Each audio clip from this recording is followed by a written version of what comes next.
Hello my dear students. So today in the chapter animal tissue we will study about muscular tissue. Okay. Now first of all the general characteristics of muscular tissue. It is made up of thin elongated contractile muscle fibers, hence it is also called as contractile tissue.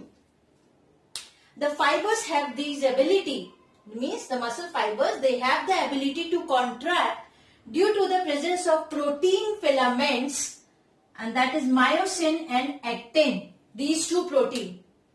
So they play very important role, means muscular tissues, they play very important role in the locomotion and movement. Now outer covering of the muscle fiber, that is called sarcolemma, and which encloses the sarcoplasm, the content of that one cell, muscle fiber. So that is a sarcoplasm. So outer covering is sarcolemma and that encloses the sarcoplasm. In the case of sarcoplasm, each muscle fiber contains myosin and actin.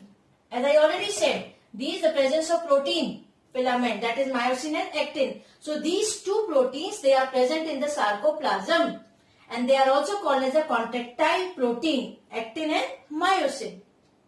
Now muscular tissue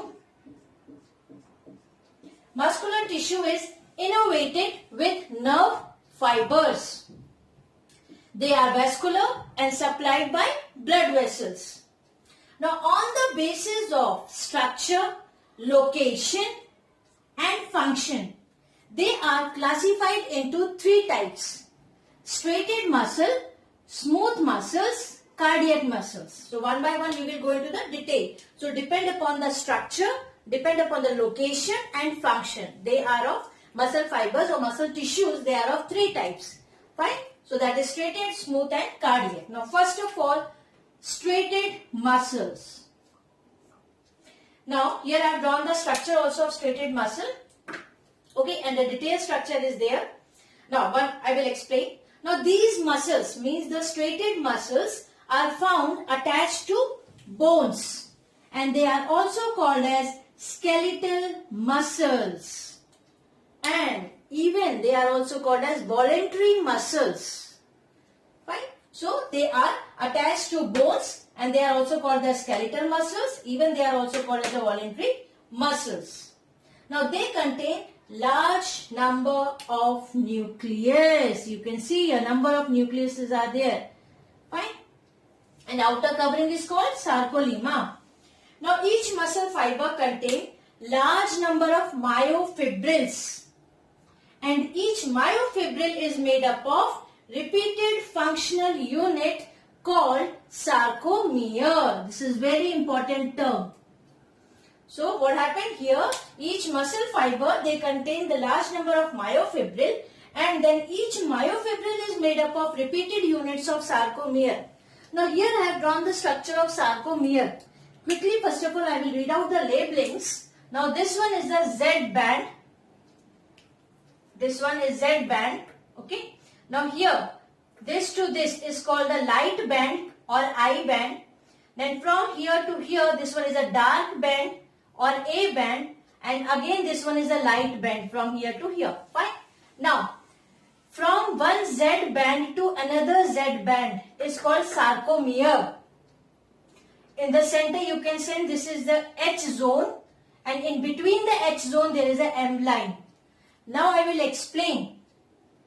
Now each sarcomere has dark band, A band, and I also call as anisotropic band. So from here to here, this is called dark band or A band. A is nothing but the anisotropic band. Fine. Now in the center of this A band, means dark band, you can see the light area, that is called H zone. This one is H zone. I have shaded that portion, okay, between the dark band. This H zone is nothing but the Hansen's zone. Now in the center of the H zone, there is M line. This with the black color I have drawn. This is M line. Okay. Now A band means this one, the dark band, is made up of myosin and actin, both type of proteins. Fine. So A band is made up of myosin and actin, this one. Now on either side of dark band or A band, we can see the light band, and light band is also called as I band. I band, why? Isotropic. Fine. So they are present on the either side of dark band, and these light bands are made up of only actin.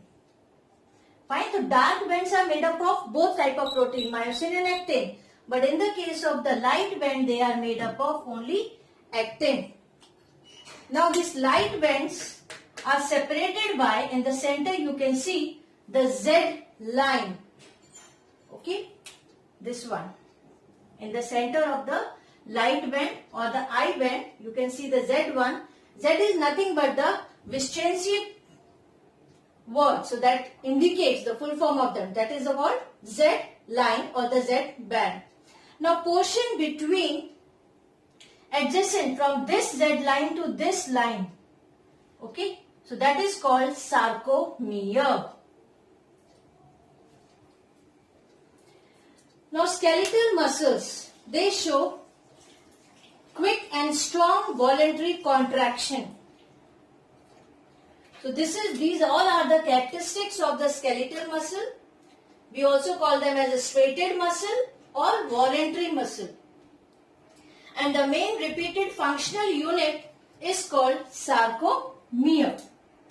Now the next type of muscular tissue is smooth or non-striated muscle. Here you can see the structure, outer portion. In the center you can see the nucleus is there. Now these are seen in the wall of, means the smooth or non-striated muscles we can see in the wall of all visceral organs like stomach, intestine, reproductive organs and the urinary system. So such type of organs, on the wall of these organs, these smooth or non-striated muscles are found. Okay, that's why they are also called as, or the smooth or non-striated muscles also called as visceral muscle. And they are involuntary in action. Fine. So involuntary muscles. They are elongated, slender and spindle shaped. Centrally placed single large nucleus, that which is of oval shape. Now they are innervated by ANS, autonomous nervous system. They undergo prolonged but slow contraction and relaxation. This is the characteristic of the smooth and non-striated muscle. And these muscles, means these visceral muscles or involuntary muscles, smooth muscles or non-striated muscles are responsible for peristaltic movement also. Peristaltic movement, in the case of digestive system, this movement helps food to pass, to move from one place to another. So they are responsible for peristaltic movement also. So this is all about the smooth and non-striated. Now the last one is cardiac muscles. Here you can see the structure, even this one after the section. These are the intercalated disc, these are the blood sinusoids, this one is the nucleus. Now involuntary cardiac muscles, they are also called as involuntary muscles. They are found only in the wall of the heart or myocardium. These muscles are intermediate between striated and non-striated, means they show the characteristic of striated and non-striated muscles. These are short, branched, and sarcolemma is not defined. Now they are, means the cardiac muscles, they are uninucleated, but they are joined with each other, so they appear as multinucleated. But basically the cardiac muscles are uninucleated. Now places where these fibers, these cardiac muscle fibers, they unite, they show zigzag junction. And this zigzag junction is nothing but the intercalated disc. So here you can see these are the blood sinusoids at the end.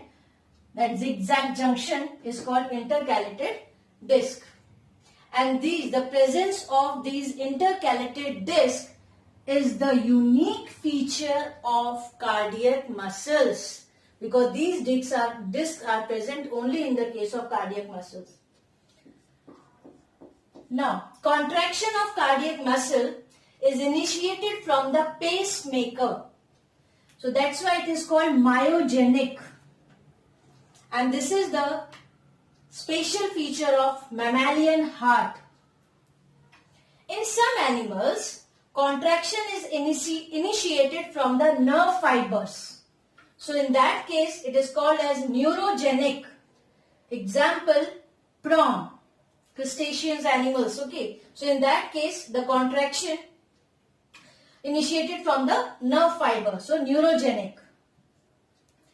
Now, last and very important character, that these cardiac muscles are responsible for contraction and relaxation of the heart, which helps in the circulation of blood throughout the body. So this is all about the muscular tissues. So on the basis of the structure, location and function, they are classified into three types: striated muscle, smooth muscles and cardiac muscles.